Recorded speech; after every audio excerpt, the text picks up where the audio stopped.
This week, Three Sides of the Coin. It took us 11 years, but this author finally joins us. Shout it out loud, the story of Kiss's Destroyer. Isn't that also kind of about the same timeline? It took us 11 years to get him on the show, but it actually came out 11 years ago versus having an author on 11 years ago whose book still hasn't come out. Oh, Summer Ross is going, ouch, what the fuck was this? Is it bleeding? Did I just get punched in the nose over the internet? Oh my God. Good episode. Lots of timeline, memories, stories, discussions this week, all about Destroyer and just music in general. Three Sides of the Coin has moved to a brand new YouTube channel. Please hit the subscribe button below so you don't miss future episodes on YouTube. This is Three Sides of the Coin, talking all things KISS. So you love the show? Visit www.threesidesofthecoin.com, subscribe on YouTube, follow and rate us on Spotify, subscribe and leave a review on iTunes. We appreciate your support. Hey everybody, welcome back to another episode of Three Sides of the Coin. Thank God Tommy and I are back to save the fucking show. Oh, no Christ almighty. We're actually talking about doing some kind of avatar AI to put the two of us in, just to at least make it somewhat interesting for the parts where you're talking. Oh. I do have to give Mark credit. He did a great job handling the technical difficulties last week. I didn't watch the whole episode, but I watched enough to know that there were buffering problems by somebody. Who was windy? Somebody lost their internet connection, and you could watch Mark kind of panic like a deer in headlights going, what the fuck do I do? How do just so everybody knows. Like, not my problem. just so everybody knows, here in Detroit, we had horrible winds. I mean, we had like hurricane strength. Oh yeah, the wind will knock the internet off. Yes. So need a new router. that whole morning, we recorded on a Friday, which we never do. Excuses. And I had no power or internet for the first half of the day, and then it came on. So we were like, okay, we're gonna cross our fingers and hope this works. And sure enough, Drew's internet went down. They lost power. So what you're saying is you were already frazzled because you weren't be able to track your Adam and Eve package. There you go. Secrets are revealed. But seriously, it was plus Michael and Tommy had prior commitments. All the credit goes to Lisa. Honestly, she's the one who handled the recording and did all that. But boy, it was a fun conversation. I've already gotten lots of feedback. Lots of great comments online about the show. People really, a couple of people were like, I wasn't sure this was going to be interesting, but wow, was it a good one, they said. Yeah. So it was a little bit of Kiss meets the Beatles. It's much like, and this is foreshadowing, a little bit like today's show, because we were on with somebody who's, let's face it, if you're watching the show, you're a music nerd. Sorry, you are. I am. We are. So well, and it's nice. It turned out to be revenge, and we all thought it was going to be the elder. there you go. So let's get into this week's guest. Mark, you want to give people a little teaser of I'm holding up his book. It took us 11 years, but he's here. This is a book that I would talk about every now and then on the show, or bring it up, or say, hey, I found this out in James Campion's Shout It Out Loud book. And finally, he actually reached out to me, and I'm like, we didn't have you on. And he knew that I loved this book because he watches the show and saw me mention it a few times. And I'm like, hey, we should get together and rap about the 50th anniversary of Destroyer. I guess it's about time we have you on. Yeah. James joins us. We talk Destroyer, but we kind of talk, the music 50 years ago versus music today. There's a lot of great stories, memories, comparisons. This isn't the podcast where we go, I think "Shout It Out Loud" is the fifth best song. Oh no, "Great Expectations" is the fourth best. That's not what this podcast is about. We don't do that. Yeah, and this There isn't podcasts filled like with that. this isn't I'm filled with guessing. minutia like, Bob Kulick played lead guitar on Destroyer. Alive. That's not in this episode. The gift that just keeps on giving. He did do that on Alive. We know that from the engineer. Oh, Jesus. Just when the waters get calm. we won't be seeing you in Vegas now. No, seriously, stick around, shout it out loud. The story of Kiss's Destroyer and the making of an American icon. The author James joins us. Lots of fun discussion. This is all about timeline. Let it roll. Surf into the ultimate KISS store, the largest in the galaxy. Explore an incredible collection of merchandise and collectibles from every era of the greatest band of all time, KISS. We have something for KISS fans of all ages. Visit www.kissarmywarehouse.com. Hello, Three Sides fans, viewers, whatever it is you guys want to call yourself. We're not here to judge. Yes, we are. Yeah. Well, Mike's here to judge. We've been judging KISS fans for what, Tommy, for 14 years now? I thought it was 12. Psychos. Yeah, it's only 12 for you, Mark. All right, continue, Mark. You're now running the show. Last week you held the fort down, so this is your baby now. Oh, Mike, are you kidding me? And by the way, by all accounts, was held down quite well from word on the street. But anyways, trust me, Mike, I ain't gunning for your job. I can barely hit fucking. What's that? Are you high now? Word on the street. Well, I just got done eating some chili, so for me, I am kind of. He's kind of high. He's feeling happy. pretty good. He's got a full tummy. Yes. Anyways, all kidding aside, I don't know how this happened. James, really quick, how many years ago was your bike? It's at least 5, isn't it? It's going to be 11 years in October. So yeah, 2015. The fall. Hold on. If we were on The Price is Right, I would still win the showcase because I was under. You didn't go over. Exactly. That's right. There you go. But I don't know. I would have guessed like 4 years. 11 years? Holy crap. In October. We were just getting started as a podcast. Yeah. Well, all kidding aside, I've brought the book up over and over the years because it's such a well done book, and it kind of really struck us. How come we've never had the incredible author on? Well, thank you. And it's your fault, Mark. It's all your fault. Yeah. So here we are with Mr. James Campion, who wrote this incredible book, and it's never too late to go back and try and get this thing in. So Mark, you haven't said the book's name yet. So let me say that because not everybody's watching. A lot of people listen. Oh boy. They don't see this picture right here. Shout It Out Loud, the story of Kiss's Destroyer and the making of an American icon. Yeah, and let me tell you that lots of pages. that book is so well done. I've brought it up numerous times on the show over the years, how much I enjoyed it, how well researched it was. And I don't know how we missed out, but you know what? Let's make up for some lost time. James, welcome. And why don't we start with your background and why in the hell 11 years ago did you go, you know what? I think I'm going to pour my heart and soul into this thing. How did that come about? Well, that's actually like 15 years ago now.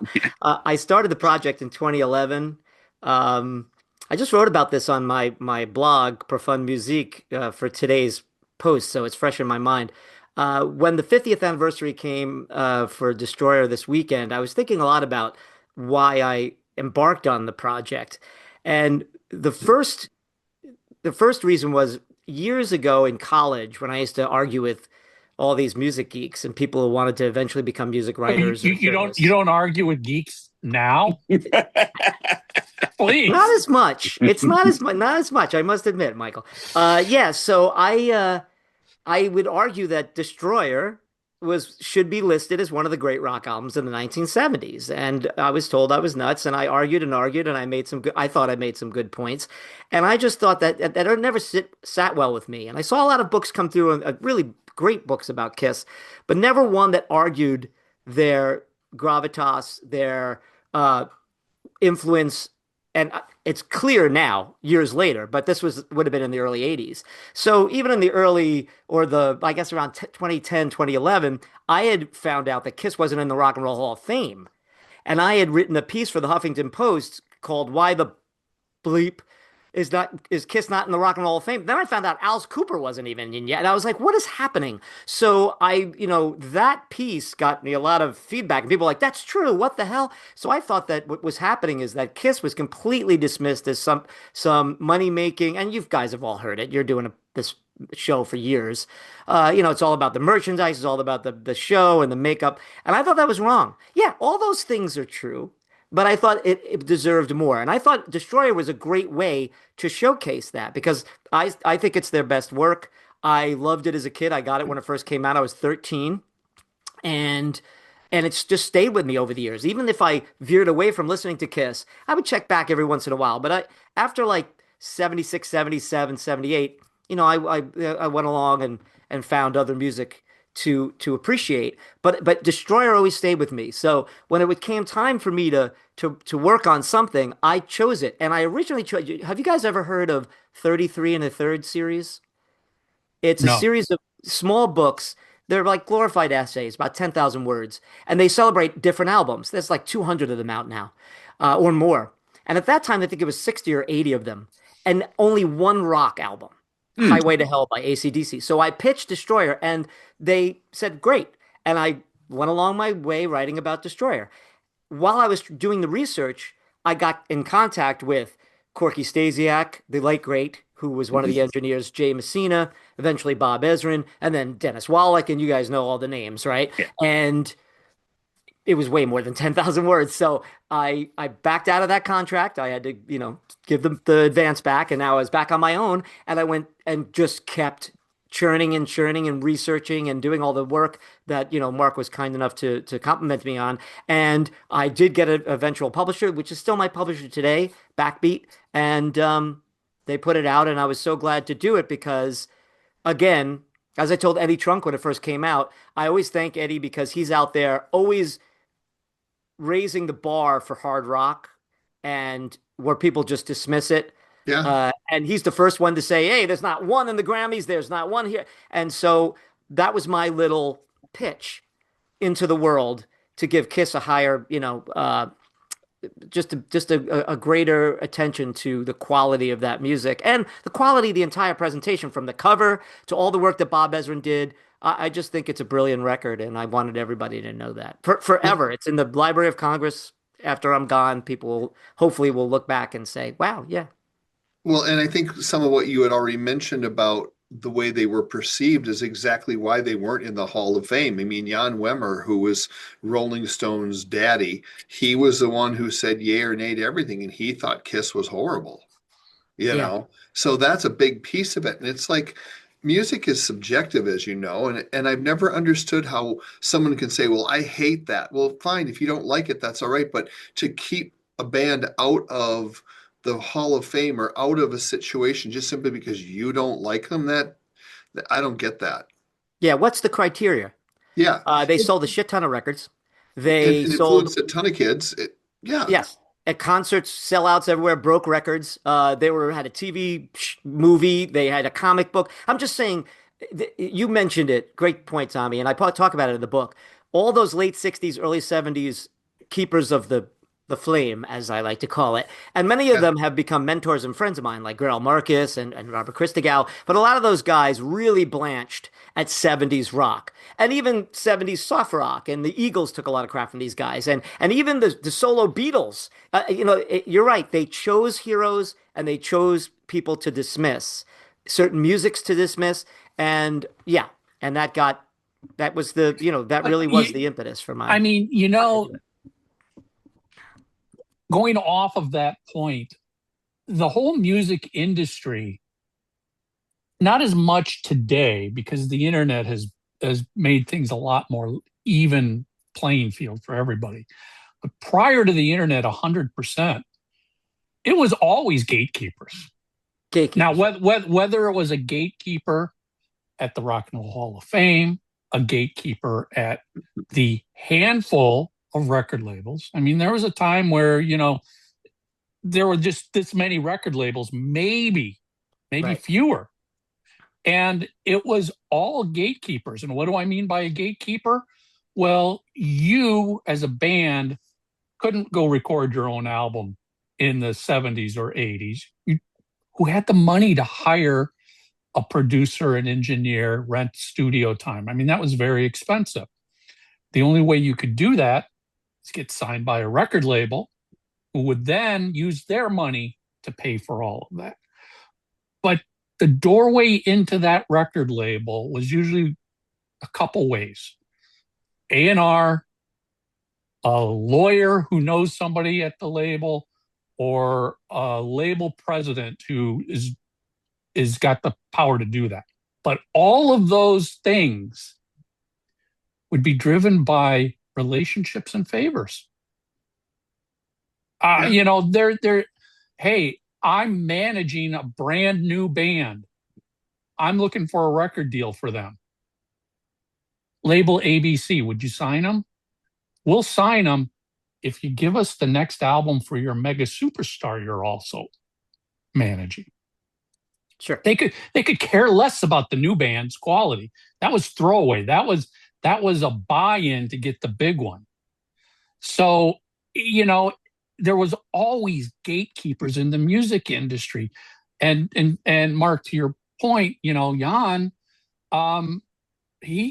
that's the world, the music business he grew up in. So it wasn't out of line that somebody would just say, well, no, I get to pick and choose.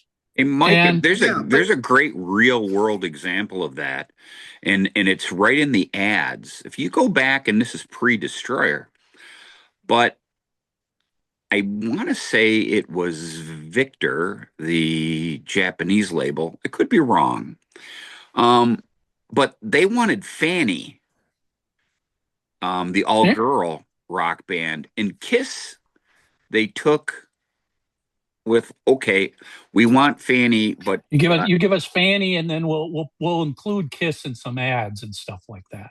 Yeah. So, and again, I don't remember exact. So before somebody crucifies me out in the KISS lore, keep in mind, we just do this. We're sitting there talking. I don't have something to look it up, but that is true. And again, I have the ads to prove it, where Fanny was always thrown in. That happened so much in anything related to the music industry back in the day. And that was 1974. Yeah. You know, it could be, why is this band the opening act? Well, it's because it's a favor, because the parent of the lead singer of this unknown band happens to be best friends with the lead singer of the headline band. Okay, we're going to do you a favor and we're going to put you on.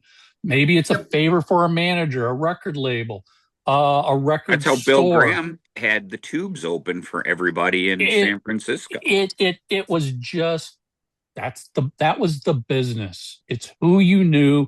It really was much less about how good you were. It was who you knew that could open the door for you.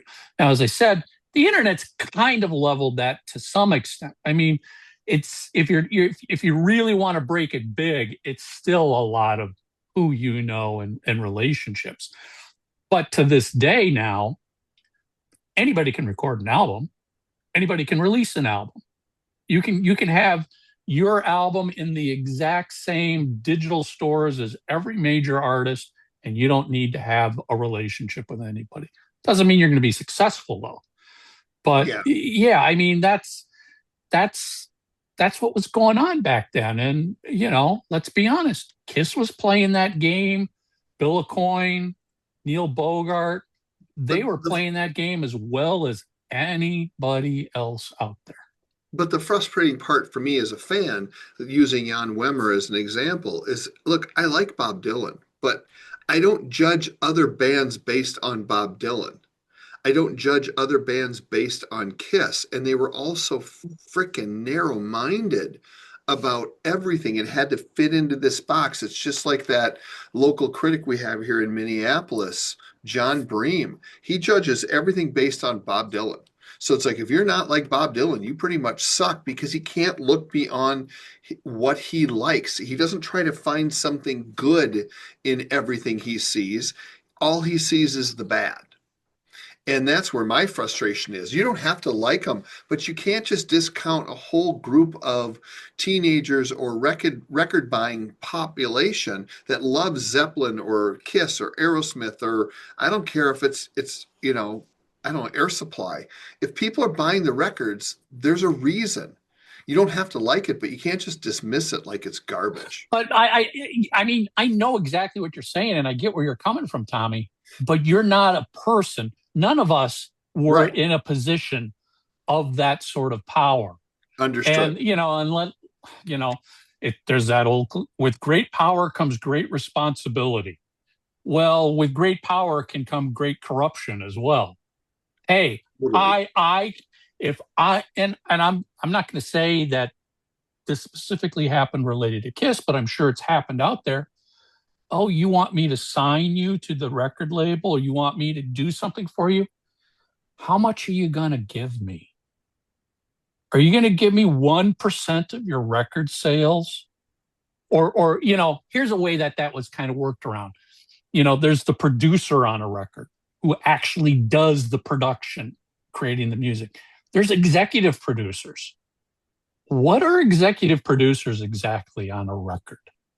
Well, a lot of times it's somebody who's getting a favor done. And we're going to make you an executive producer. And by you getting that name, guess what you also get? Money. Maybe you get 1.1% of all sales, just because you said, I'm going to sign this person.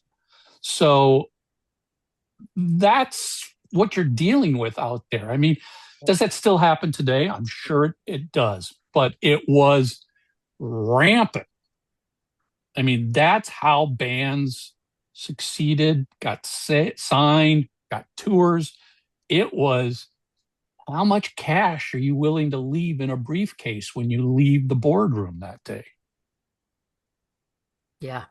And that's why, strangely enough, that's one of the great stories of Destroyer that I learned researching this book. Scott Shannon, who's in all the Radio Hall of Fames now, retired. The guy who helped invent the Morning Zoo and did all that stuff. He was the A&R guy for Casablanca, and he was a radio guy first. So when he was brought in, specifically to break all the acts, but mainly KISS on AM radio. And he tells this wonderful story about Beth. There's been many stories. People flipped it over. Some woman in Canada broke it, and it came down through Detroit. But the way Scott said it is that he begged Neil Bogart to put it out. But no, it's got strings. It's a ballad. It's Peter. He's not the main guy. It's not a rock song. All this stuff. And so he said, well, that's it. That's if you want them to break. So what he did was he used all his contacts in radio, and he told me about 500 or 1,000 acetates, didn't put the name of the band on it, just the name of the song, and sent it out to all these main veins in Boston and in Indiana and different places in the country. And that's when it started. Just play this. Don't say who it is, because they already have a thing against them that people know it's the face painted band and it's a ballad.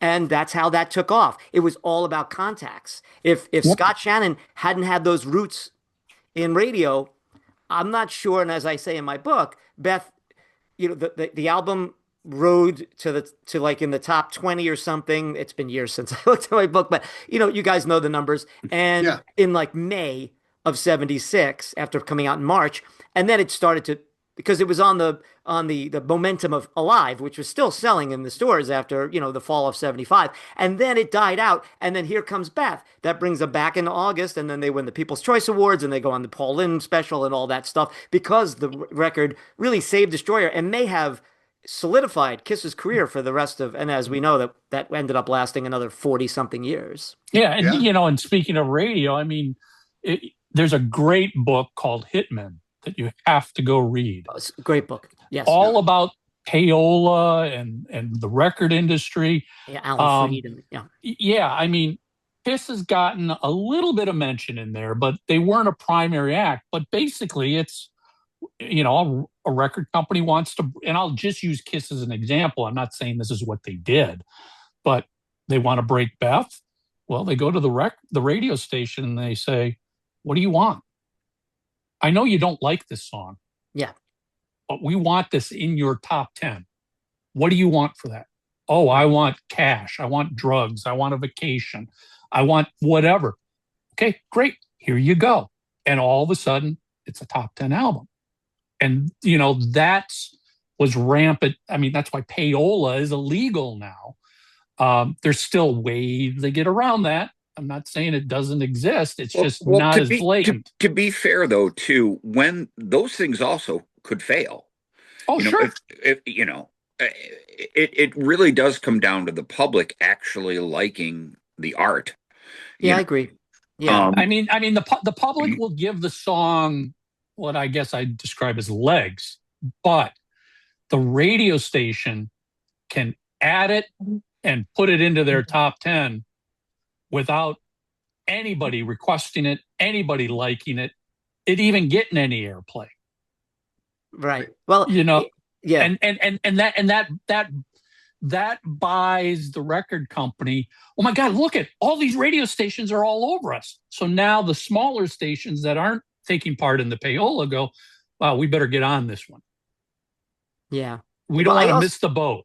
I think it's a combination. I agree with both of you guys, obviously, especially in the 70s. The other thing that can't be ignored is that Destroyer it's such a 70s product of that period. The experimentation, the bombast, the everything from the blockbuster movie to the crazy hair and the platform shoes and all that stuff that's going on in the 70s. And as a 70s kid who grew up that time, I just launched this podcast, my 300 favorite albums, and a couple of the albums that we've done so far is Look Sharp by Joe Jackson, 79. We did Joni Mitchell's 1974 Court and Spark, and I just did Rufus's 1973 or 74 album, Rags to Rufus. All three of those records were launched on singles that are bizarre.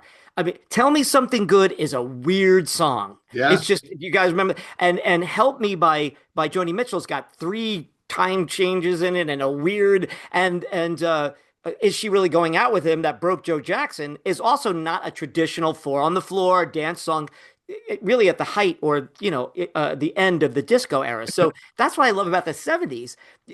Kiss is a product, and Destroyer is such a product that there is a democratization, as to Mark's point. People have to like this stuff, because I am sure there are record execs going, there's zero chance this song's going to break. But then there's PR guys who are saying, give us a chance. Let me just off prime radio the stations. I will prime the pump, and Right. that hopefully will get the public on board. I mean, Right. The other thing that the 70s had going for it is the record labels really hadn't figured out, quote, the formula that was so rampant during the 80s. Of this is how the song has to be written. This is what you've got to look like. This is Beats what per videos. minute. Yeah, they started to figure out things that had a better chance of succeeding. The 70s was an era of complete experimentation. Nobody really, I mean, come on, who releases a double live album that saves a band's career and their record label? With no hit single. With no hit singles. And the song that lives off of Kiss Alive, Rock and Roll All Night, the actual studio version went nowhere. It was the live version. That's what made that decision so bizarre, is that they weren't repackaging a bunch of hit singles. They're repackaging a bunch of stuff that really didn't go anywhere. And that was, to some extent, that's what's great about the 70s is these record labels couldn't sit here and go, well, past sales history indicates this is going to be the pattern we're going to see moving forward. There was no past anything. They didn't know what worked, what didn't work. Yes. That's why, there's always a discussion of, if you got signed in the 70s, basically you had 3 albums you could release in order to try and break your career. Yeah, Right, they gave developed. artists time. Yeah, Right. they developed the artists, they gave them time. Nowadays you don't have 3 albums, you don't have 1 album, you have 1 single. Yeah. If your first single off your album doesn't make it, you're not even getting to your second single because you've already been put in the trash heap and we've moved on to the next formula release. Yeah, and thank goodness. Well, the album, we've come around because the, generations, whatever, people started buying vinyl again in the last 10 years. But the music business, to your point, Michael, has gone cyclical because at the beginning, from post-World War II, I won't say anything, I won't talk about like the Depression era or the big band era, but let's say post-World War II, it was a singles market. There was no such thing as an album. An album is where you threw a bunch of stuff on there, covers and things like the first Beatles album, the first Stones album, first Elvis album. Like you had 1 single, and you hoped that someone would you could sucker people into buying the album, right? And that's the way it is now. We've come all the way full circle where, again, if you don't have a hit single right off the bat, that was the case in the 50s and the early 60s. The Beatles and Bob Dylan changed that. And this is where it's so funny because this conversation is going in this direction. But when you're talking about Jan Wenner and Rolling Stone, they intellectualized rock. They did what I tried to do with Kiss, and it went too far to the point where they, like you said, none of the fun, what was it that Gene Simmons said, we lost the roll out of rock or whatever. You know what I mean? We've got rock, but we don't have any roll. It's like, people were ignoring the Alice Coopers or any of the heavy metal that was, or any of the disco or the funk stuff. It had to be a certain thing. It had to have smart lyrics that changed the world and had social conscience coming out of the late 60s. And that's why these bands, were ignored. So the funny thing about it is the Beatles and Bob Dylan changed everything so it wasn't a singles act anymore. And then eventually in the 80s with MTV, that song that broke on the television, that's what made you. And Yep. but people still put albums out in the 80s because we're coming out of the 70s, which is an album orientated period. But the singles revamped, and then we went back to albums with the grunge period. And then out of that into the early 2000s with Napster and everything, people not making money selling records, then they went back to selling 1 song on the internet. So it's very weird how the music business works. It is. Yeah. Very, What very do what do you think of? And again, just because it's a topic du jour, and since we've also since slightly went off the Destroyer thing, I just find the discussion fascinating. We had it a little bit in our previous show about Billy Corrigan saying that he doesn't buy it wholesale, but there certainly was MTV sort of stopped playing rock, and rock was all of a sudden more underground, and they let things go where you could wave a gun now. As a matter of fact, in our last episode, I brought it up to our guest because Kiss's shouted out loud, little tie-in with Destroyer, that live version from Tiger 96. Stadium. Yeah. Now, MTV banned the video because Gene blew fire. And literally, that's true. I have the actual news article. That sounds weird. Yeah. Yes, I posted it on our Facebook site. It was a couple of years ago. I can go dig it out. But I have a MTV bans Kiss video because of the fire. And it wasn't really in the lexicon of things, not terribly too far after that. You could twerk on a car and wave a handgun around. Well, isn't there Pearl Jam video for Jeremy? Jeremy. A bunch of blood splattered on grammar school kids' faces. But I'm just saying, things did change. And that's, I think, just a fascinating discussion. Does it so much tie in with Kiss? No, but again, the things you were just saying, it is cyclical. It does do this. It's not a linear line. No, yeah. And that's funny you're mentioning that because David Bowie and a few people, obviously, we know the story about Columbia Records and Michael Jackson and certainly Prince. I just had a book come out this August on the Prince's era in the 80s, how we had to fight against the segregation of black acts and white acts, black radio, white radio, and MTV did not play black music until Michael Correct. Jackson and Prince, and then eventually phased out rock music after the hairband era, and I guess grunge because that Nirvana video was huge. But yeah, I mean that affected the eventual decline in the early 90s to mid 90s of rock music. And I always think what would be a fascinating discussion. I'm still it floors me as a 60-year-old man that there's still a thing called Video Music Awards because Yes. MTV Video Music Awards. Yeah, who's watching videos on TV now? it's ridiculousness or whatever that show is, or Good point. there is no, during the 80s, all of us here were, we all wanted our MTV back then, and we watched it.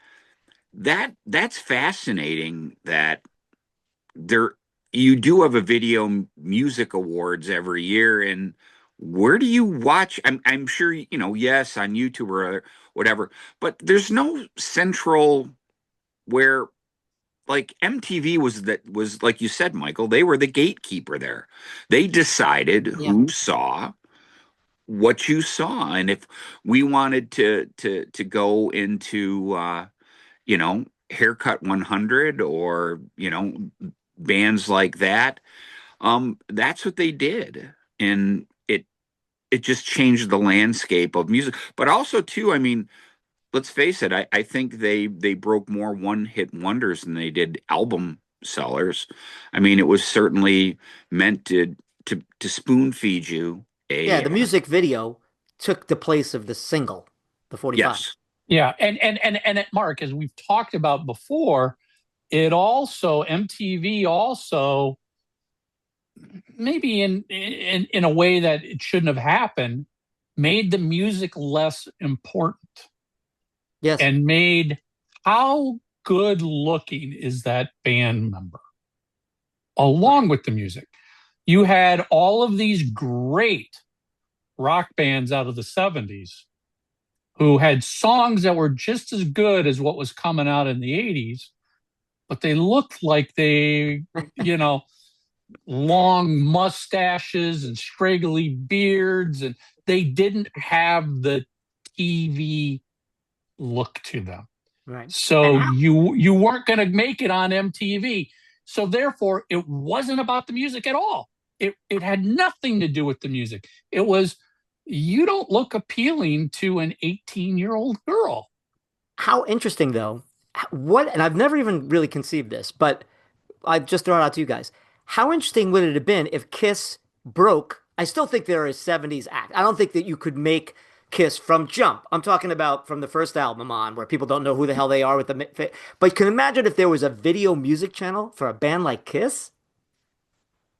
That would have changed. I mean, I don't know, because they were all about the visual. I mean, even when we got the KISS Alive, I got KISS Alive when it came out or a little bit after that, and the booklet and staring at it, that cover by Ken Kelly for Destroyer, that would have been moving.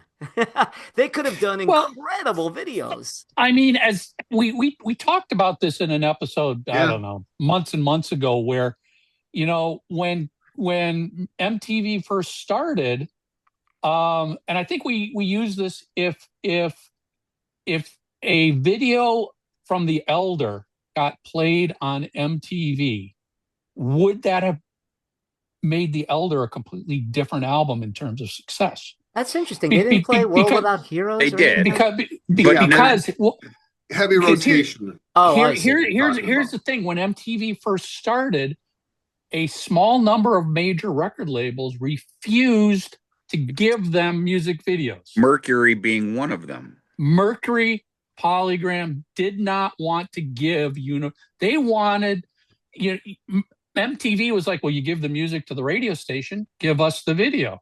No, we're spending all this money to make this video. We want you to pay for it, basically. So initially, KISS videos in makeup didn't go to MTV. Now, once MTV exploded, all those labels that were holding out were like, well, shit, we better get in on it. But now you're into a different era of KISS, And, you might have I Love It Loud show up on Headbangers Ball, but it wasn't a heavy rotation when the album was released. But they're so World, passé by then, It wasn't well, the yeah, new but kids. Yeah. but that I guess that was the whole thing of, MTV. Yeah, they were the gatekeepers, but at the same time, the record labels didn't want to give them the video for free. It had nothing to do with Right. exposure, promotion, marketing, ability to sell.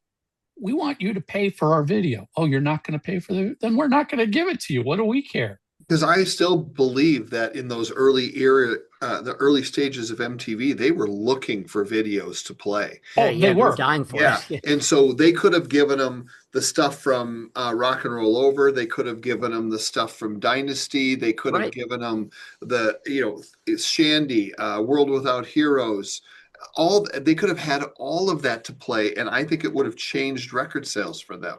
Because I agree. It should have. I mean, all you got to do is look at the actual videos that were played like in the first 24 hours of MTV. And we ran down this in that same episode. So many videos were repeated hourly because they had no videos to choose from. Yeah. Rod Stewart was getting a lot of airplay. Pat Benatar, Styx, REO Speedwagon. Aldo Nova. Remember that? Even Iron Maiden was getting a lot of play in that first day. Yeah. Why? Because that was all MTV had to play. So it's like, oh yeah, you just saw this video last hour. Well, here you go again. Right. And you'll see it again next hour. Yeah. No, it's and true. They also don't think they realize that kids would come home from school at 3:00 and literally watch it until they went to bed at 10:00 at night. So they looked at it, I think, at first, like a lot of people look at radio, where, okay, we need this demographic, and they're probably going to listen for about 20 minutes, and however they cycle through things. And I really, truly believe that if there were other acts that had good videos that weren't being played, that it would have made all the difference in the world. Because I think Chrysalis was in on this as well, because I didn't see the Blondie videos like there should have been. They had videos for, Eat to the Beat, which is a 79 release. There's 12 songs on that record, I think. All 12 have videos. All 12 are completely different from one another. They should have been running that shit 24 hours a day instead of, video killed the radio star. Yeah. Go ahead. Well, I was going to say, getting back to Destroyer, you made an interesting point, and it's one that I felt all along too. When are the powers that be, i.e. Rolling Stone, going to finally see an album like Destroyer and recognize what it was culturally and what it meant to people our age? Because you're right. Back in like 1983, had they done a 500 greatest album, it didn't stand a chance. Well, like, what year do you think? Do you think it coincided with people? Because you and I are pretty close to the same age. When did it coincide with us as soon as we turned 30? Because now we were the gatekeepers, if you know what I mean. Which is what I think happened too, because our elders, no pun intended, could preach to us all they want about Moby Grape or whatever band from the 60s. But KISS was tangible. KISS was like, this band, they just didn't play once at the bottom of a bill of a 70s festival or whatever, or even the first band on at Woodstock. This band traveled and worked and put out product after product after product, and I mean music. And, look at where they are now. Look at how you can't walk the streets in a big city, for, weeks at a time without seeing somebody wearing a KISS t-shirt or, seeing something about KISS. They're part of the lexicon of being an American. They're the quintessential, in many ways, American rock and roll band. And they matter. And the fan base really is from, as soon as you're from small kids to grandparents.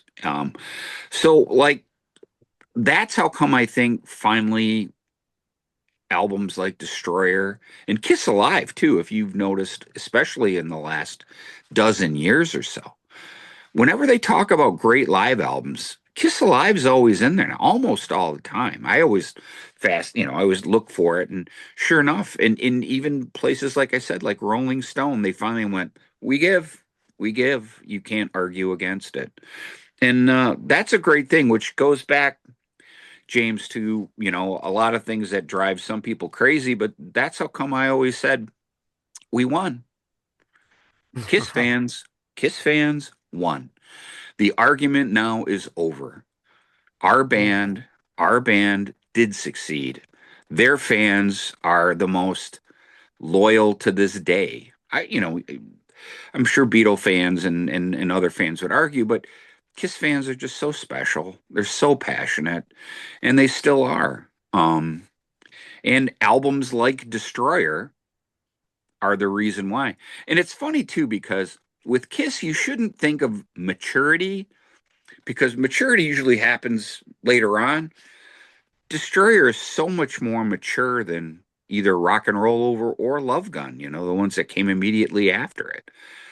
Destroyer was much more mature.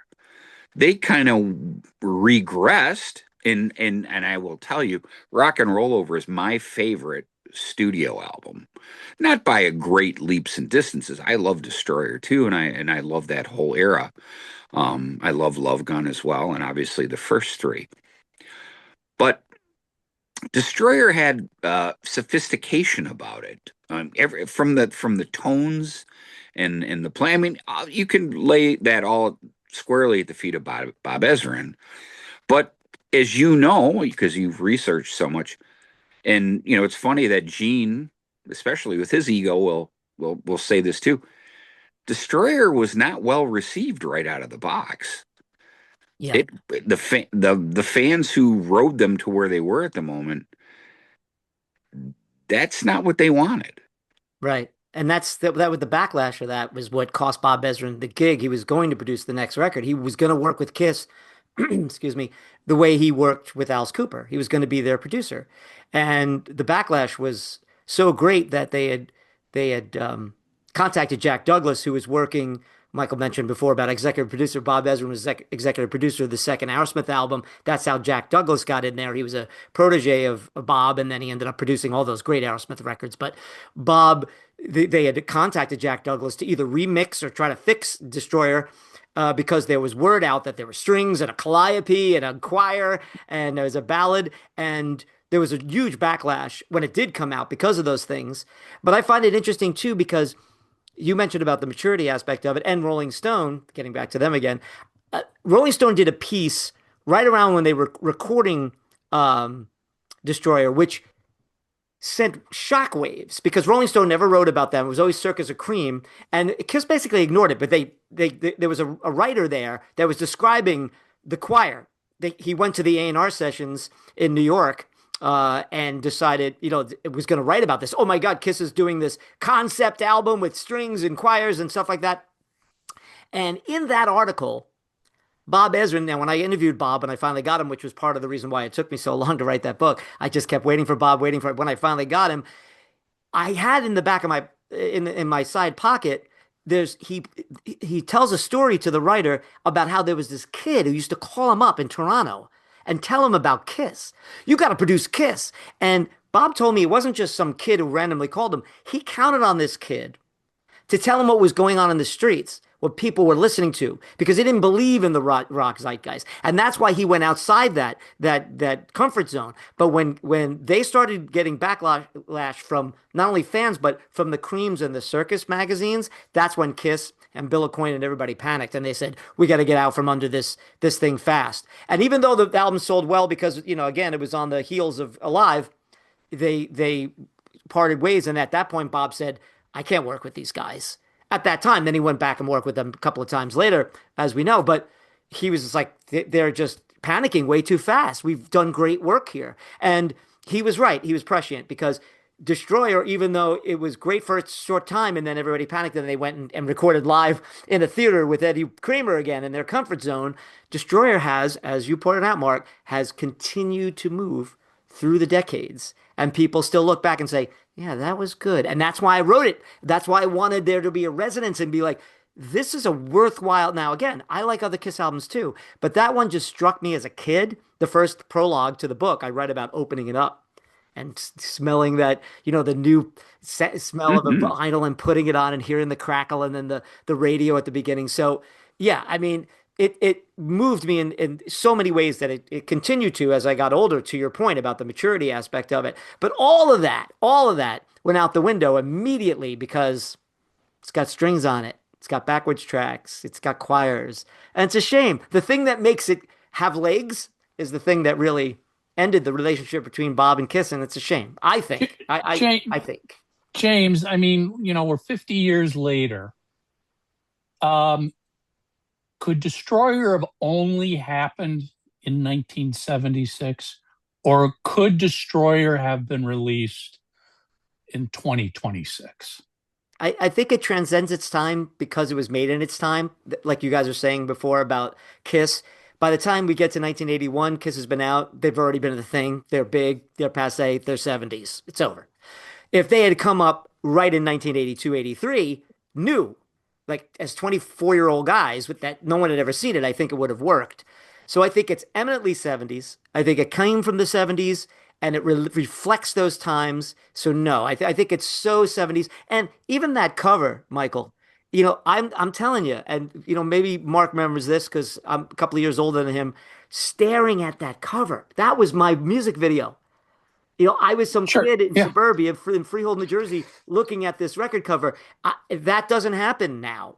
Now there's so much stuff. There's phones and TikTok and this, and I think Kiss would have benefited from a lot of these visuals now. But the imagination and Bob's cinematic way he made records like Billion Dollar Babies and The Wall. These records are oral cinema, and I think you needed to be in the 70s for that to kick in. It's an excellent question. I don't know what you guys think, but that's to me, Destroyer, as Mark loves to say, timeline is everything. My timeline began in 76 with Kiss.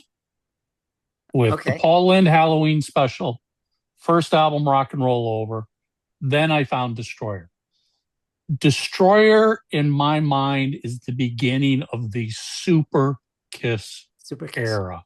Right. That's when Kiss became truly comic book heroes that were larger than life. American icons. Yeah.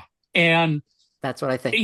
I think, to answer my own question, I don't think Destroyer would have worked if it was released in 2026. It had to have not just the great music on it, but it had to have everything else that was happening around it in Kiss's timeline. And we just had Martin Popoff on talking about his great book, Kiss 76.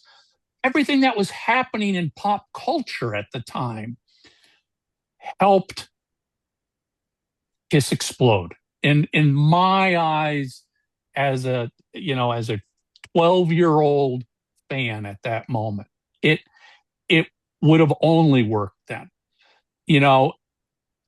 Was it the great contrast to the previous three albums? I think that was part of it as well. That was it. And then, nowadays you go, oh, that was intentionally done to create controversy and get people pissed off. Yeah. Back then they weren't that smart to think that. Yeah. Yes. They were desperate.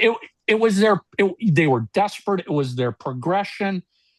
It created this tension in rock and roll and Kiss fans. Yeah. Hey, these guys were dirty, leather. They weren't super looking superheroes on those first three albums. All of a sudden, Destroyer comes along. It's like, my band has turned into cartoon characters. Right.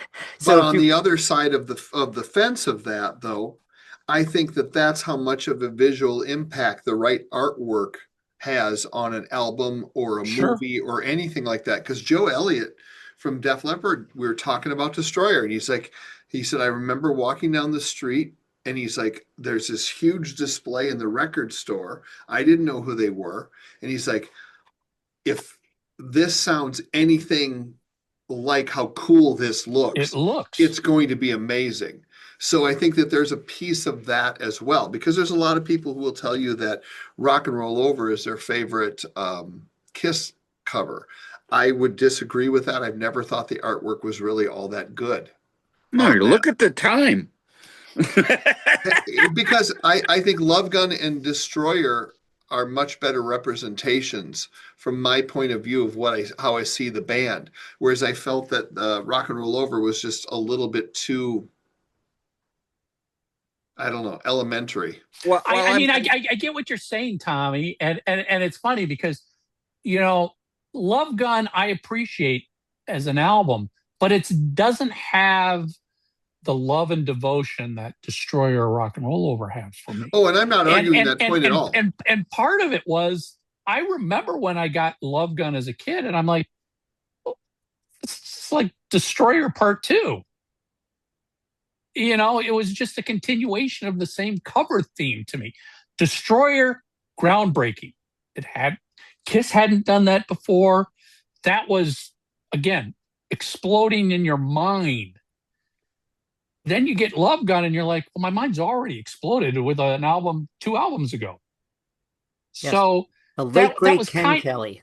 Yeah, I mean, and brilliant. Absolutely love Ken and his work. I just felt like, as a fan, that Love Gun album cover came out too close to the Destroyer album cover to be able to live on its own for its own merits. Yeah. I did want to say, while you're on Ken Kelly and the cover, which is a huge part of this and a big part, I dedicated an entire chapter on my book. Every story that everyone told me was they were all in the same boat. Kiss was working for a broke record company. They were going broke. Their manager was in serious debt.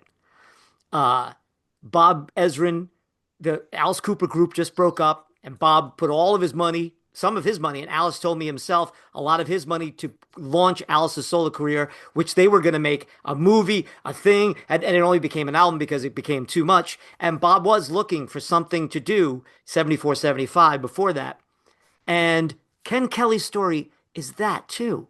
He's this starving artist with a kid and a wife in a small one-room tenement apartment in New York, for getting a couple of $100 for doing the covers of Creepy and Eerie magazine. And he gets this break, this unbelievable break. And he paints this thing that, as you said, creates the Super Kiss. And his life is saved. He goes on to do Molly Hatchet and another Kiss album. And every story that everybody told me, from Scott Shannon leaving radio to try to break this band, that's what I love about Destroyer. It's not only a great album, it's a great story. It's a pivotal moment in the career of everybody associated with Kiss. The record label, the manager, the bands, you know, the employees, the artists, the support staff, everything. It really let talent shine through and continue to shine for years after that. Well, and I want to step in and say one other thing, because I'm going to get completely roasted this next week online. It's not that I don't like the Rock and Roll Over album cover, but I look at art a certain way, right or wrong, and it just feels very stencil and elementary to me compared to the paintings of Destroyer and Love Gun. What do you think matters? You know, come on. So that is the clarity. I'm not saying it's a bad cover, but I just looked at it. I remember buying it when it came out, and I'm like, it was very different. Yeah. Than and Destroyer. It's not bad. And no, I get what you're exactly saying. Destroyer the cover was alive. There was you could feel heat, and you could feel and hear that album cover. Yes. Rock and Roll Over, to your point, it's a flat 2D drawing. It doesn't have the same depth. I think visually I love it just as much, but it does have a very different feel. And I'm sure it was quite intentional on Oh, Kiss's totally. part and the label's part to make Rock and Roll Over, everything about that album, Yeah. completely different Recorded and not live. associated to Destroyer. Right. I'll tell you why I think the cover's better. It kind of goes right in with this conversation. And don't get me, guys, here's one thing I don't want lost in the conversation. Destroyer's a 10 out of 10. The cover's a 10 out of 10. I fucking love it. I love everything about, well, not crazy about Great Expectations. That's a whole nother story. But Rock and Roll Over, to me, is just so brutally raw, and it just dripped with everything that I loved about Kiss. You know, I'll tell you what, I've got a funny little story.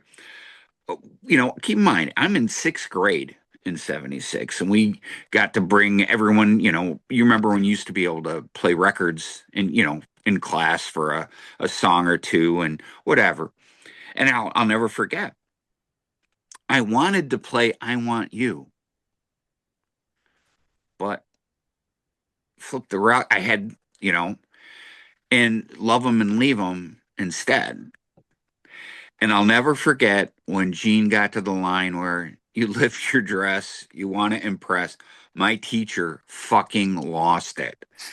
Maybe take it off right fucking there. And to this day, and with total Beavis and Butthead, that was cool. Totally freaked her out, And I'm just speaking directly from the standpoint of the artwork. I would say the same thing about Alive 2. I don't like that cover. I don't like the fact that the KISS logo is this big and the photos are this big. The back cover of Alive 2, love it. I would have rather seen something different. That's why I love Dynasty so much. To me, Dynasty embodies the characters of what this band is. And that to me is the best. So from a perspective of a sales standpoint, you can't go, I think you can't go wrong with Destroyer or covers that look like that. I would say All American Boy is another one by Rick Derringer, or Goodbye Yellow Brick Road from Elton John. There's just something magical about that type of artwork that just brings the 70s home and makes you as a kid go out and go, God, I want to buy this record because of the way it's presented versus a Kinks record, where it's like, whatever. It just, there's just nothing there. It's just, it's like, thank God for Dennis Woloch, who had the vision and understanding to try his very best to present this band the way it deserved to be presented.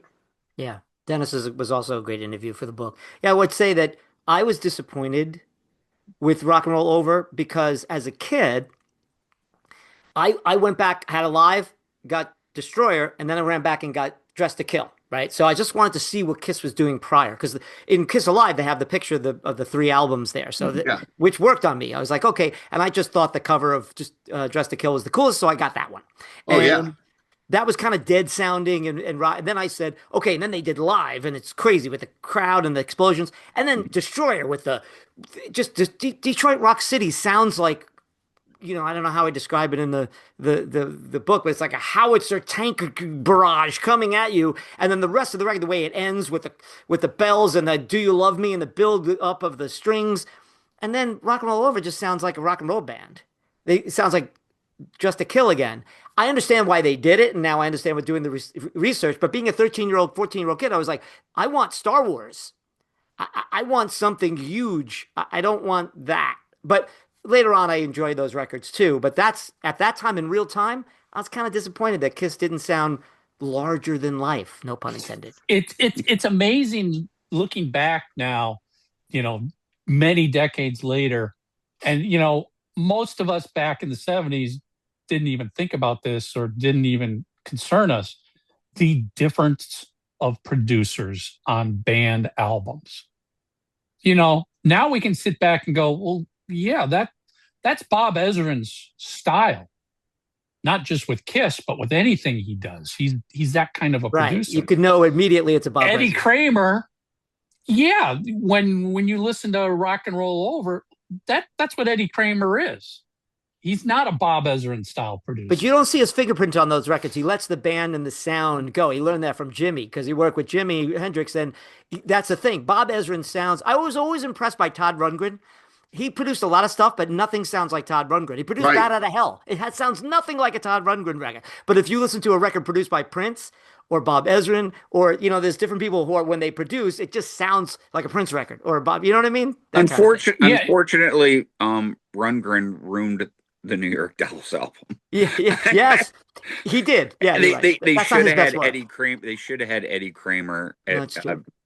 because I think their trajectory would have changed, because that record is so watered down compared to the demos. Obviously I didn't know all, and when, especially in the 70s as a kid, I didn't know, but now as an adult and as a fan of the songs, I'm like, boy, those songs really cook. Very similar to Kiss, because I wish that Kramer would have done the first Kiss album. I think it would have sounded Yes. way better. Yeah. Because to this day, the guitars are way too clean on the debut record. It's not sonically bombastic. And I've had people argue with me, and I'm like, go listen to the first Montrose record. It was 73.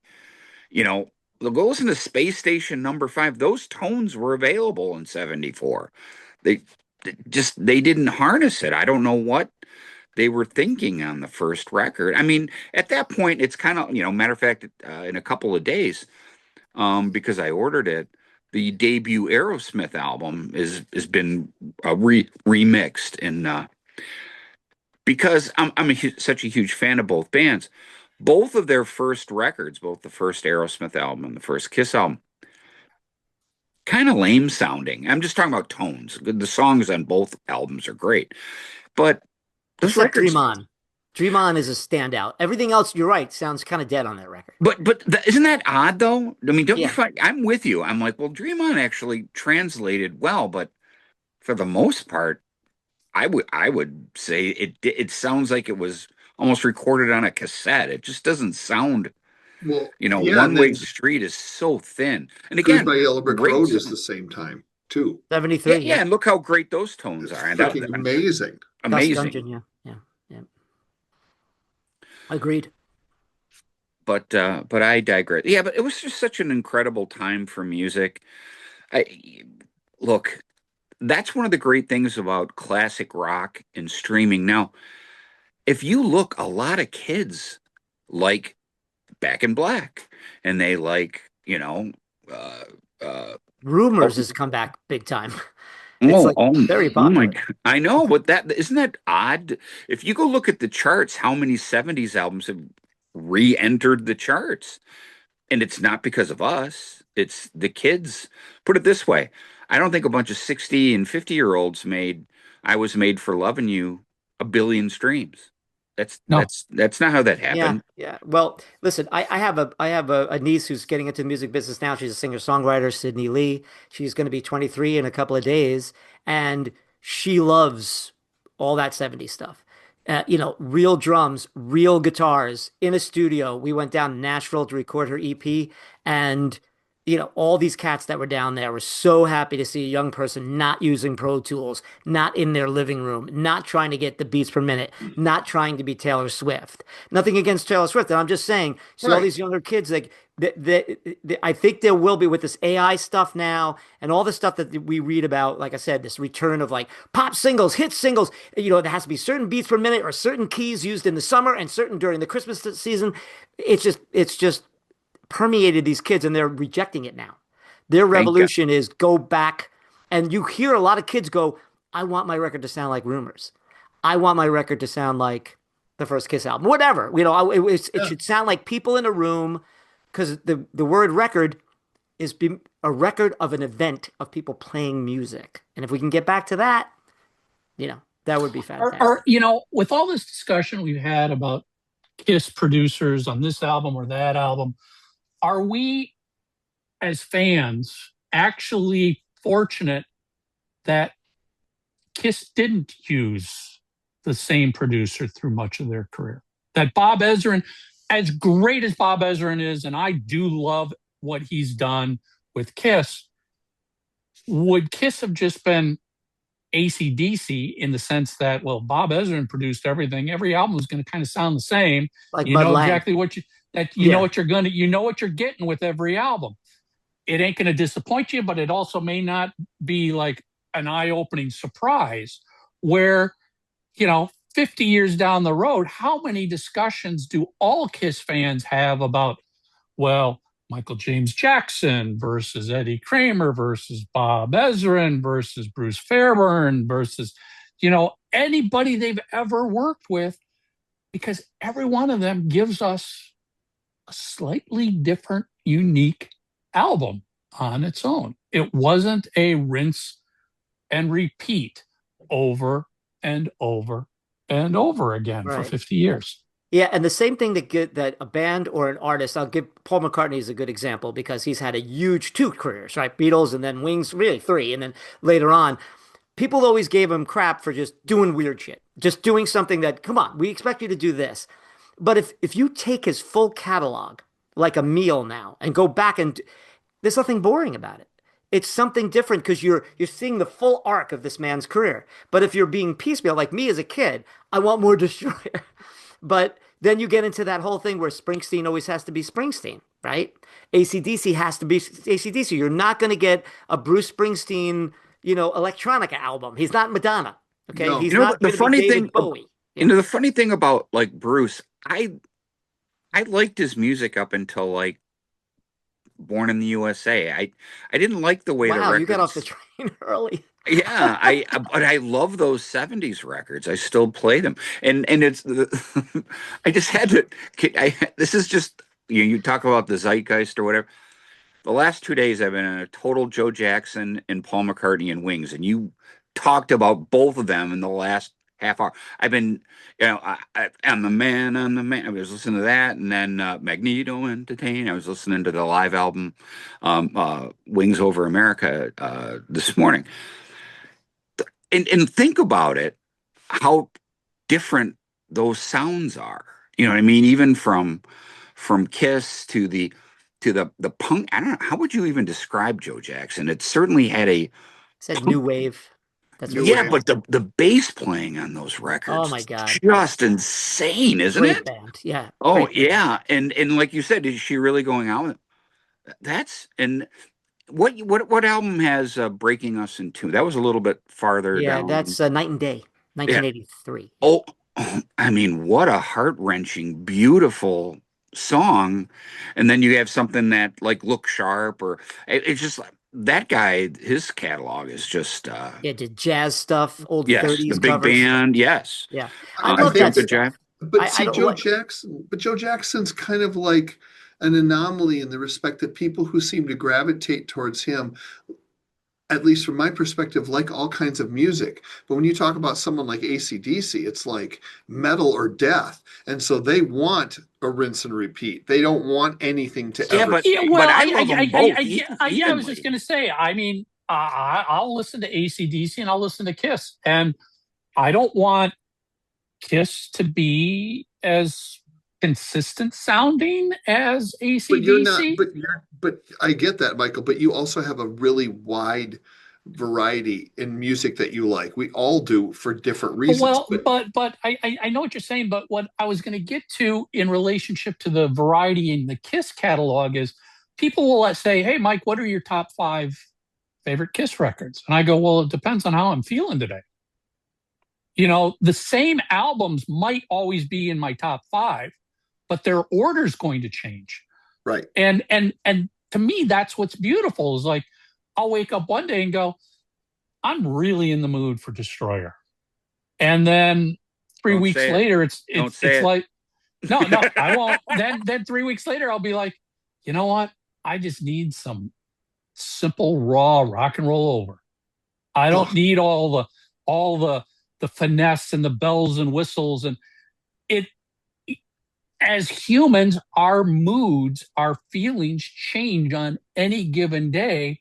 And I like the fact that on any given day, because we've got a band like Kiss that's been around for 50 years and done so many albums across so many styles, good or bad, I can probably find something in the Kiss catalog that's going to fit that mood I'm feeling today. But you're also older now and you have all of that to look back on. I'm talking about when we were kids. I mean, look at Mark. He's a perfect example. He always followed Kiss. He always supported him. He'd go see him live. He bought their records. But Mark, I think you'll be the first one to admit that, if you had the choice between some of the stuff that they were doing versus what Iron Maiden was putting out, you're going for Iron Maiden in many 100%, cases. 100%. Because you're looking for that pure heavy rock sounding thing. So the minute that anyone diverts off of that, there's a lot of fans who were pissed off with Destroyer. Well, like, hold okay, on, Tommy, let me stop you right there, because this is just for the young fans. You have to get out of the mindset of what Tommy just said. We didn't have YouTube or Spotify. Like when Crazy Nights came out, you always knew like the single's going to be kind of poppy. I mean, that's just the way music was. But maybe the rest of the record was going to be really heavy. So I always bought from Love Gun on. I bought the day that the album came out. I bought it from Love Gun on, and I was always, Hope Springs Eternal. When I heard whatever is, I'm like, well, maybe the rest of it's good. Maybe the rest of it's good, and it wasn't. Honestly, when Unholy was released, I'm like, we're back. And then, the rest of the album matched it. I mean, that was from Lick It Up, which I thought was the last great Kiss album. And keep in mind, this is a 1990 perspective or 92 perspective. From Lick It Up until Revenge, I bought every album at the time, and I went to the tours and everything. But I didn't, those records, played them once, like, this isn't what I want. I'm going to go put on, the new Motorhead or, and that was when I was getting into, Metallica and, but, that was part of my whole musical vocabulary too, because I like all kinds of stuff. Anyone who would flip through my iPod would see that. But, my favorite kind of music is hard rock, heavy. Well, that's another thing too. This is a whole different discussion, but I don't really like, for the most part, what's supposedly heavy metal these days. I don't like the Cookie Monster vocals. I don't like the overproduced. And James, I know, obviously, because you're a fellow music geek, you could have, and I mean this sincerely, you could have taken 10 guitar players in the 70s, just had them hit an A chord, and you'd go, that's Ritchie Blackmore. That one is, is Ted Nugent. That one is Mick Ralphs. That one is Ace Frehley. You could tell just by their tone. And now in modern metal, kong, kong, everybody's is like drop D. It's like, where's the fucking individuality? There's none. It's just over processed, over heavy, overdriven. Just don't. There's no personality. But I mean, don't worry. Are there different cases? I think Slash is like the last great guitar hero, where you can tell his tone. I really it's a throwback can't tone. It's a Les Paul throwback tone. That's why. Yeah, it But appeals to us because we have a comfort zone in our ears for that sound. Yeah, yes, Marshall amp. Yes, because don't get me wrong, I love Zakk Wylde's playing, but the pinch harmonic and the tone, and boy, I'm gonna take heat for this. I know we have a lot of Pantera fans, and I'm sorry what happened to Dimebag. I can't stand that guitar tone. It is nails up the fire, nails on a chalkboard for me. I'm like, I just didn't like it. And talking about Dimebag's tone, yes. Or are you talking about Zakk Wylde? Both. I'm not crazy about either one of their tones.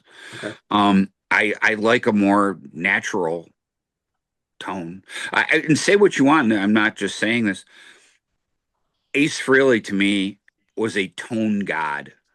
If you listen on Kiss Alive, when those opening chords on Cold Gin, I mean, every time I get a big smile on my face, you could tell that guy that the sound meant everything to him, how his amps sounded and how his, especially in that period.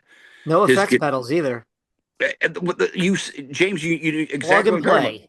But yeah, that guy had an ear, man, and he knew how to make a Gibson Les Paul through a Marshall amp sound. Yeah, I asked, when I had a chance to spend some time with Ace in 2016 when one of those, I guess, Origins came out. Hmm. And we were talking, and I think it's somewhere on YouTube, actually. I put the tape up there years ago, but I said to him, do you realize like how unique you were? And of course he laughs. He's like, yeah, I know, I was the cool guy. No, I still couldn't get through to him. He didn't realize, it's a shame. He probably died never knowing really how unique a guitar player he was and how he knew, obviously, he influenced tons of people. He made that joke, I would have practiced more if I'd known. Yeah. But he was completely underrated when it came to that. And all of his solos you can sing. Amen. Yeah. I think he might have understood how unique he was, because I do remember an interview with him, and I couldn't place where and when, and he said, well, one of the things about my sound is that so unique is all the jewelry I would wear when I'm playing, all the bracelets, all the rings. He's like, when I'm playing, inevitably that bracelet is hitting the strings as well as me picking. And that added something to the sound.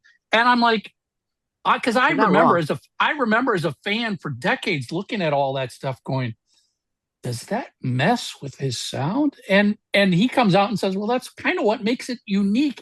And you can't copy my sound exactly. Well, because to be fair, that was I'm later. wearing a different set of rings today than I was when I recorded the album. That's why it sounds different. To be fair, that was later in his career. He didn't have all that early on with his. Matter of fact, I think there's pictures from the Alive tours just wearing a wristwatch. I mean, it wasn't until later that he wore. Sure, but still, I think he understood that was part of his uniqueness. No, yeah, it's like 100%. Tony Iommi missing part of a finger. Sure. Yes. Yeah, I mean, one way or another, that's going to affect Tony's sound. It just will. Yeah, and again, you cutting your fingertips off isn't going to duplicate that sound. No, I tell you what, because I like I said, you could tell Blackmore used a Strat, and it just had that certain tone. Ace was using a Gibson Les Paul through Marshall amplification, and Ted Nugent's using essentially a jazz guitar, a Birdland, a hollow body, which wasn't meant for hard rock. Feedback machine. Yeah, and playing through Fender Twins. I mean, like you just said, but he turned the feedback into part of his tone. Again, go all the way, Great White Buffalo, yeah. Yeah, oh my, just incredible. But that's what I'm talking about. These 70s guys, they all didn't go to, that's a common problem I have with modern metal. It all seems like they all go to the same guitar tone shop. It's they buy so many effects that they just hit a button that says this is going to be the Led Zeppelin tone. Boom. Yes. And there you go. You sound like Led Zeppelin. But on top of that, then they add this effect on top of it and that effect. Now, it gives them a sound that you couldn't have created decades ago. But there is something to be said for guitarists who created their sound without effect after effect after effect after effect. Literally, they have guitar amp simulators now. Yeah, in amps. Yeah, for Eddie Van Halen. Yeah, you can pick a guy. Well, Boom, sound. You still have to be, to Michael's point, you still have to be Eddie Van Halen. Yeah, exactly. Sure. You have to. But how much individuality does that take away from anybody who's learning how to play? I had this discussion with Eric Singer about how these kids are all playing like they've learned the breakdowns of like Rush songs and everything, and they can play it. You know, some of these little kids, they're playing all the beats perfectly and everything. I'm like, great. Now do something on your own.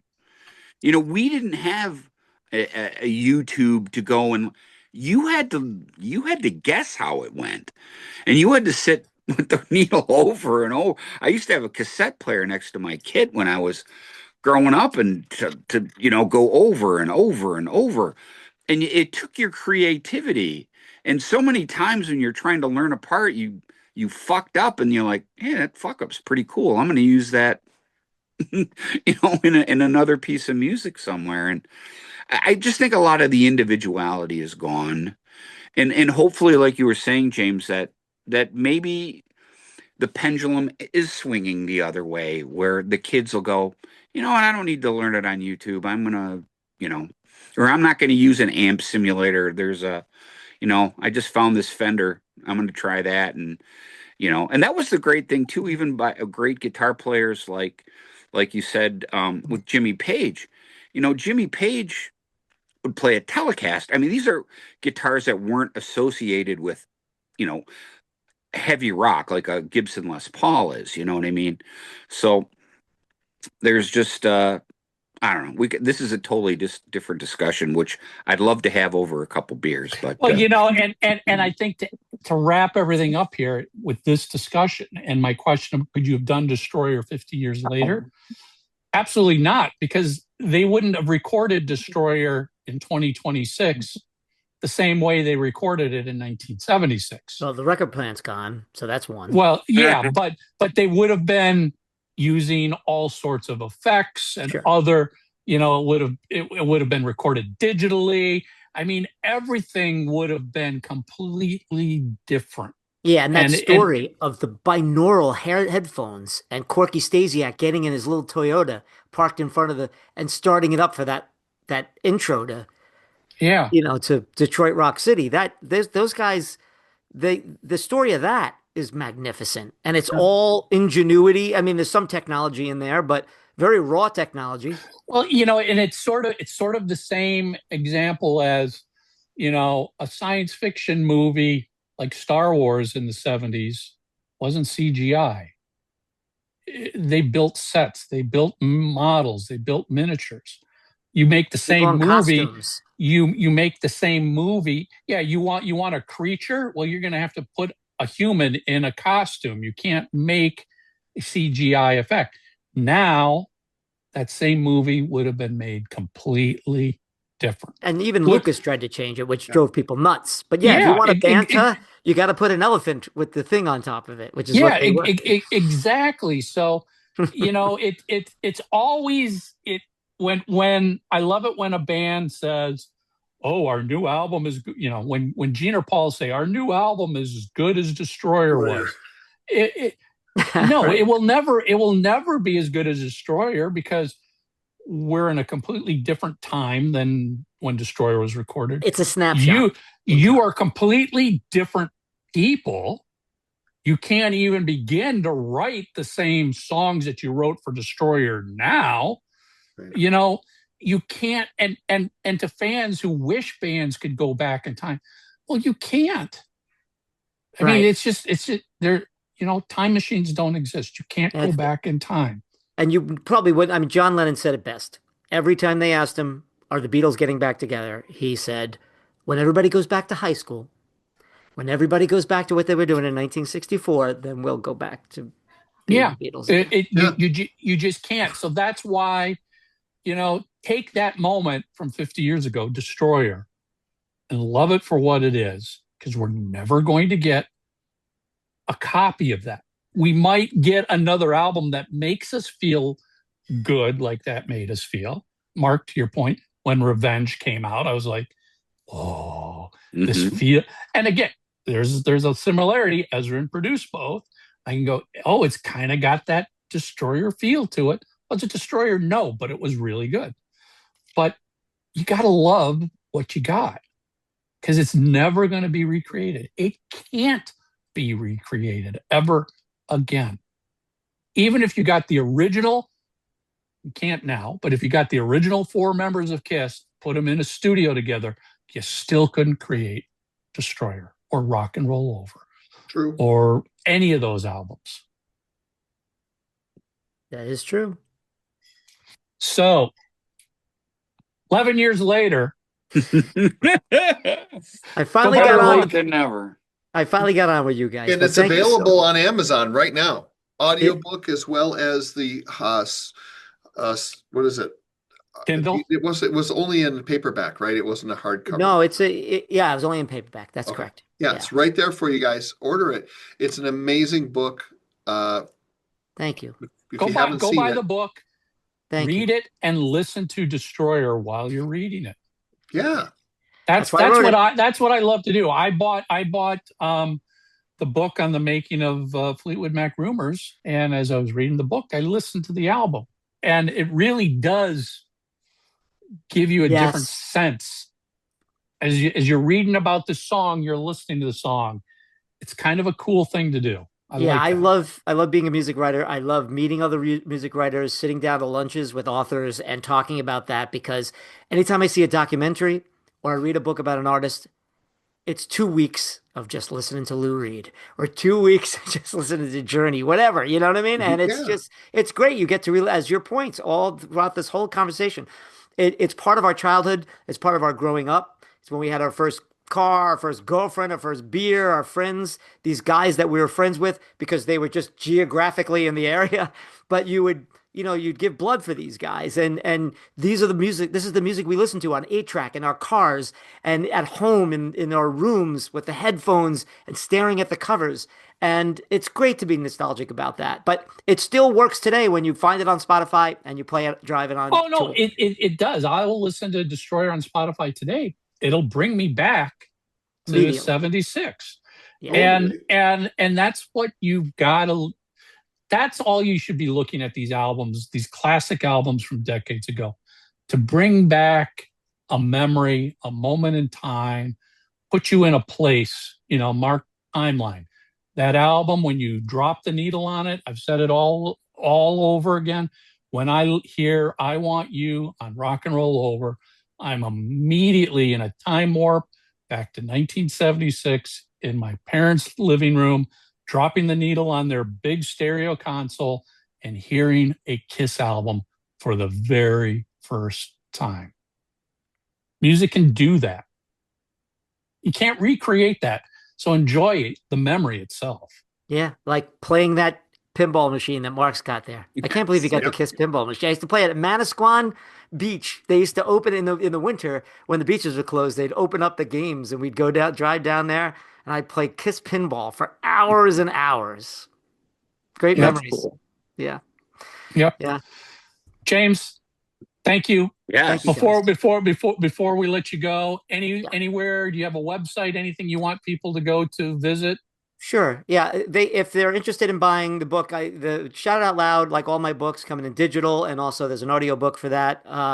You can find all my works at jamescampion.com. I will sign any book and mail it to you if that's how you want to do it. But it's available. All my books are available everywhere, as Tommy was kind enough to say, Amazon or anywhere. And I just started a new blog. I guess it's a Patreon thing called Profund Musique. I worked for magazines and newspapers my whole life, but as we know, print is dying and it's getting tougher and tougher. So I started my own, like a lot of my writer friends, started my own thing. I have multimedia stuff on there. And again, I started my own podcast called 300 Favorite Albums, which is on the Pantheon Network. And please check it out. The first one I did, Mark, was Joe Jackson's Look Sharp. So you might get a kick out of that. You gotta look sharp. Great stuff. Such a great album. Oh my God. So that's what I've been doing. But thank you for letting me plug it. And thank you for having me on after all these years. It's really nice being on with you guys. I do great work here, and I really appreciate the time. Thank you. This thank has you been so much, our pleasure, James. completely. You're a fantastic guest, James. Thank you. Thank you very much. Thank you, Mark, for making that happen, and look, Michael and Tommy for from one music nerd to another. Sometimes Mark has to earn his keep around here. There you go. Thank you all. Thanks, James. Thanks, James. Peace. And thanks to Happy Birthday, Destroyer. Yes. Hey, better late than never, right, guys? Amen. Wow, what a great guest. And Yeah. again, like I say so many times, the geekiness, the nerdiness, that's what we're here for, isn't it? The stories, the memories, it's hey, it's Peabody, set the Wayback Machine. Mm-hmm. Totally. Yep, that was good. So yes, Yeah, he was a great guest, and that was a great if you show. haven't got it, go get Shouted Out Loud. Yep. You can get it anywhere. Now's an actually great time to get it or reread it again. I mean, like I said, seriously, open this up, turn on Destroyer, and listen while you read. And that's such a great idea, because I did that when I bought Keith Richards' book Life. As Isn't I that great? read through the chapters, I would listen to those records that he was talking about, and it makes it such an immersive experience. It adds something new to the record. Totally. You're all of a sudden going, oh, okay, now I can hear that, what he's talking about. I hear that in that song. That's one of my favorite music books, Tommy. It was a thick one, too. That's a big book. Yeah, yeah. But it was great. And I think that part of it for me would be, we've listened to these records for so many years over and over. Get another element and angle out of it by getting a book like this, because it does change and impact how you listen to things. And like anything else, you'll learn stuff in his book that you didn't know. I mean, I did. Yeah. I thought that book was great. And again, if you go through the episodes over the last 12 years or however long I've been on this, and since that book came out, I'd bring it up every now and then. What a great book it was. That's what made this so surprising. I'm like, how the fuck did it take this long to get James on? Because he's like, you'd think he would be the quintessential three-side sort of guest. He's a fellow geek on this stuff, and he knows his stuff, and he's a lot of fun and easy, a good conversationalist. So happy that we could add him to the roster of stars. So, well, and sometimes it just slips through the cracks for whatever reason, and that was what happened this time. But so from a homework perspective, we would love to know, how many of you own the book? Have you read it already? Tell us what you think, and then of course any remarks you want to make about Destroyer being 50. I would say, what is your first memory of Destroyer? Yeah. I didn't share mine. I have a kind of unique one, as I've said on this show many times. I was in pretty much on the first floor, really first exposed to KISS in the fall of '74, early winter. And so by March of '76, KISS Alive was everything. And my older brother we'd play it on the back porch and stuff. I'll never forget, the first time I saw the Destroyer cover art was when I was in Fort Lauderdale, and we were on spring break, Easter, with my family. And I'll never forget, we went to the mall. I think it was one of those days it was raining in Florida on our trip. And I went to the music store, and wow, there's this display. And I must have sat and stared at, though you guys can't see this, but in front of me, I have the Destroyer album on a big thing. And I was just fixated on Gene's boot. The one that like stares right at you. If you remember, the one's kind of pointed down. Mm-hmm. And I'll never forget just like going, all right, there's no heel down. I mean, I know it's a painting, and keep in mind I'm 11 years old, but I'm like, this is fucking awesome. This is great. And I knew I couldn't, back then ask for my parents to buy that record, because we were in Florida. I had nothing to play it on. We were staying with my grandparents. But like when I got home, that was, I remember. Mission one. Yes. When I got home, that was what I had to get when I got home. And I did. I probably a couple days later. Another thing, I remember buying Destroyer too, because of all places, any kid or anybody my age will remember this. I bought Destroyer not at a record store. I bought it at like our local supermarket because Yeah. they had little bins of records. And I Yep. remember the record bin at the store was near the meat section. And I remember my mom was buying, Which is perfect for you. exactly. Yeah, you were like, oh, It's a kiss twofer. and meat. So I'll never forget, my mom was over there and I went through now they didn't have like, tons of but they had a couple little section, and they happened to have Destroyer, which obviously was current at the time. And I'll never forget asking her. She was, whatever it was, $4.99 or whatever, at the time. And bringing it home, and I still have my copy, the original copy. Destroyer in one hand, rump roast in the other. There you go. The story of my life. Mark had an evening ahead of him. Yeah, he did. Let me tell you. So, anyways, share your memories of Destroyer. And before we go, by the time this airs next week, you'll probably know. But today on Drew's podcast, who was our guest last week, he had Paul Stanley on, and Paul Stanley said that in 2026, in November, there's going to be another Vegas Kiss Cruise on Land. Yes, another one. He said it. I didn't. It was go check out. They'll still get mad at you, Mark. Yeah, but hey, he announced very matter of factly, actually, in the dates he gave, which would work if they're going after last year's 14th and 15th, Saturday and Sunday. So I don't know. Again, that was on Drew's podcast. Paul said it, not me. So that was so much freaking fun too. So if this is true, and why would it not be when the GOAT's telling us that they're going to be doing this? Start saving your money, because any of you that missed out last time, talk to anybody that was there. It was absolutely fantastic. Yes, there were a few problems.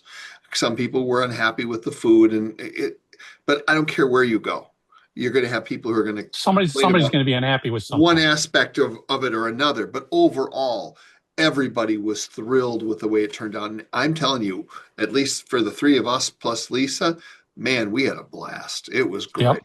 And we plan on having a blast again this time. So hopefully,